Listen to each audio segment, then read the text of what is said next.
Setry ny asa-panjakana kosa efa taonany maro ireo mpiasa-panjakana no nametraka ny fangatahana amin'ny tokony ampitoviana ny mari-karaman'izy ireo saingy hatramin'izao dia mbola tsy nivaly zany. Toy iny ny fitondrana tetezamita tsy jereny izay io no ambety teny solontenan'izy ireo tamin'ity androandroany ity. Rotsy Rakotondray no mitondra ny antsipirin izay amin'ny sarany Stefana Razafy Mandimby. Efa talohan'ny fitondrana tetezamita tany ho any amin'ny taona 1,790 no efa nanao fangatahana ny amin'ny fampitoviana ny mari-karama ireo mpiasa-panjakana saingy nandritra izay fotoana maro izay dia minimana mpitsofina ireo tompon'andraikitra ho ireo mpiasa-panjakana.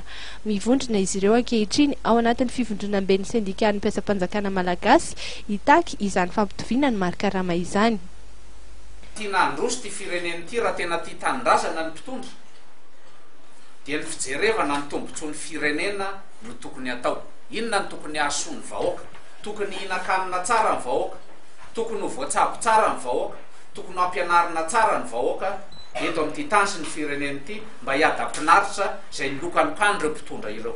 Rev général moa zany a rehefa tena tsy hita ny atao, rehefa vita ny fanakalozakevitra dia tsy maintsy hiafara amin'izay ihany.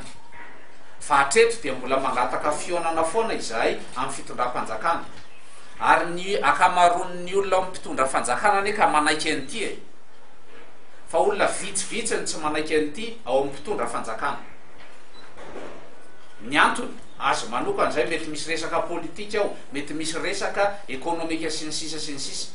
Fa izahay dia milaza ary manamafy fa ianareo izay mpitondra fanjakana misakana amin'ny fanaovana sonian'ity dia ambaranay fa mitsangana ho fahavalo sahadin'ireo mpiasa-panjakana raha manana faniriana ianareo ny rotsaka amin'izay fifidianana ho avy eo.